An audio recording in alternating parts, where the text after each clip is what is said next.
রান্না করব তখন সে যাবে না। সে যখন রান্না করে আমি তখন যাব না। আপা আমি আমার বড় বউর সাথে থাকবো না, পারতেছি না। আপা দরকার হলে আপনার বাড়িতে থাকবো, আপনার রুমে থাকবো।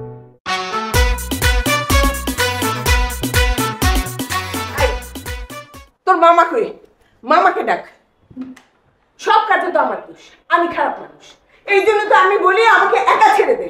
আমি যেখানে যাব সেখানে যেন ও না যায়, সেখানে যেন ওই মেয়েকে আমি না দেখি।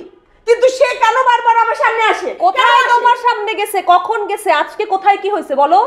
আমি যেখানে যাব সেখানে যেন ও না যায়, সেখানে যেন ওই মেয়েকে আমি না দেখি।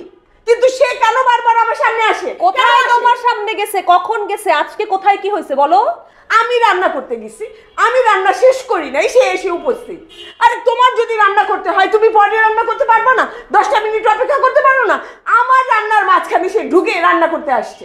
মানে তুমি কি চাইতেছো? মানে তুমি কি রান্নাঘর আলাদা করতে চাচ্ছ? এটা কি দেখা ভালো দেখায় আম্মা যে এক বাসায় দুইটা দুইভাবে রান্না হবে? না, আমি তো সেই কথা বলি না। তাহলে কোন কথা বলতেছো? আমি বলছি যে আমি যখন রান্না করব তখন সে যাবে না। সে যখন রান্না করে আমি তখন যাব না। এই কথাটা আমি প্রথম দিন থেকেই বলছি, এখনো কেন তার মাথা যায় না? এই কথাটা তার মাথার মধ্যে কেন ঢুকে না? রিল্যাক্স। তুমি এমন ভাবে কথা বলতেছো যেন মনে হচ্ছে যে আম্মা তুমি এরকম মানুষ না। একটু বোঝার চেষ্টা করো, তোমার ভাইয়ের বউ, সে এতদিন পরে আবার এ বাসায় এসেছে। তুমি এখন কি চাচ্ছ? যে সে যখন রান্না করবে তখন তুমিও রান্নাঘরে ঢুকবে না, তুমি যখন রান্না করবে তখন সে রান্নাঘরে ঢুকবে না। এটা কি সম্ভব? তুমি চিন্তা করো তো, ঠান্ডা মাথায় একটু স্থির হয়ে চিন্তা করো তো, এটা সম্ভব? কেন সম্ভব না? আমি যখন রান্না করব, আমার রান্না শেষ করে আমি বেরিয়ে যাওয়ার পরে সে আসবে। তার যত কাজ সে তখন করবে। আমি তো তার রান্নার সময় যাব না, আমি তো তাকে কোনো রকম ডিস্টার্ব করবো না। সে কেন আমাকে ডিস্টার্ব করে? তাহলে সে কি করবে? বাসা থেকে চলে যাক। আমি তো সেই কথা বলিনি। তুমি তাহলে কি কথা বলেছো? আমি বলেছি যে আমি যতক্ষণ থাকবো ওইখানে সে যেন না যায়, আমি যেখানে যাব সে যেন না যায়। তার জায়গায় আমি যাব না, আমার জায়গায় সে আসবে, বাস, সোজা কথা। আচ্ছা, তুমি যেটা করো মা, তুমি তার সাথে কখনো খারাপ ব্যবহার করছো না, আমি জানি, হ্যাঁ, বাট তুমি ভালো ব্যবহার তার সাথে করছো না। এটা কেমন কথা? তুমি না তাকে নিচে ফোন দিয়ে ডেকে এনেছো, মানে তুমি না বলেছো পারমিশন দিয়েছে তাই সে আসছে, এখন এক রান্না করে রান্না করবে না, এটা কোন ধরনের আবদার? শোন, বেশি পাকড়ি না, বেশি জানার চেষ্টা করবি না। আমি বলে দিছি তোর মামাকে যে ও যেখানে যাবে আমি সেখানে যাব না, আমি যেখানে যাব সে সেখানে যাবে, বাস, এটাই আমার শেষ কথা।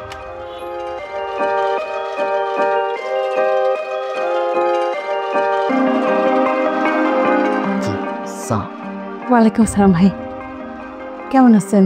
জি আপা, আমরা আছি মোটামুটি। লাবণ্য, এবার আমার বউ নিজে স্বইচ্ছা এই বাড়িতে আসছে, আবার আমার বড় বোন তার সাথে ঝামেলা করে সে আবার রাগ করে তার বাপের বাড়ি চলেছে। এগুলো কোনো কথা আপা? ভাবছিলাম যে এবার মানে সংসারটা করতে পারবো এত বছর পর, তাও হইল না। আমিও তো তাই ভাবছি যে এইবার মনে হয় টিকে যাইব, আবার কি হইলো এখন তো কি করবো, আমি তো আমার মাথা করে কিছু কাজ করতেছে, পুরো সমাধানের কাজ করতেছে না, কোনো কিছু ভাবতে পারতেছি না আপা। আমারও তো একই অবস্থা। আমার মাথায় যা বুদ্ধি ছিল সব তো আমি কয়েকবার করে আপনার কইলাম, সে ব্যবস্থা হইলো, কিন্তু এখন তাহলে কি বলবো, আমারও তো মাথায় কিছু চলতেছে না। তবু আপা আপনি আমাকে একটা সমাধান বাইক করে দেন, যেমনি হোক।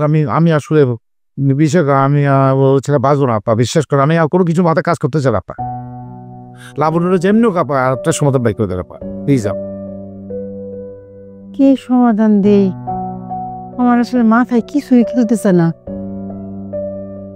আপা আমি জানি আপনি মুরব্বী মানুষ, আপনার অনেক কিছু আপনাকে খেলবে, আপনি কোনো মতে আর একটা সমাধান দেন। আমি যেমনি হোক এবার গিয়ে আমি রাবণটাকে নিয়ে যেন সঞ্চয় করতে পারি। আপা প্লিজ একটা বুদ্ধি দেন আপা। আমি আমার বড় বউর সাথে থাকবো না, পারতেছি না। আপা দরকার আপনার বাড়িতে থাকবো, আপনার রুমে থাকবো। আমাদের পরিবারের সংখ্যাও তো কম না, আমার 3টা ছেলে মেয়ে, বুঝেন না? খালি রুম থাকলে তো ভাই আমার বলতে হইতো না, আমি কবে আপনারে বলতাম ভাই আপনি আমার ঘরে থাকেন। এখন এইটাও তো পারতেছি না, আর আপাও তো কি নাকি মনে করে। যেমনক একটা সমাধান বাইক করতে, আমি আমার মাথা কোনো কিছু খেলতেছে আপা। যেমনক আমি লাবণ আপা, বিশ্বাস করে আমি লাবণ ছাড়া বাঁচবো না আপা, বিশ্বাস করে আপা। ভাই বুঝছি ভাই, আমি আবার রান্না চালাইছি আর পুড়ে টুড়ে যাবে। আপনি বসেন, আমি আপনার এক কাপ চা দিই, আমি পরে চিন্তা ভাবনা করে আপনার একটা সমাধান রেখে বাড়ি করতে পারি। আমি আর পারতেছি না। আচ্ছা আপনি বসেন, চাটা দিই।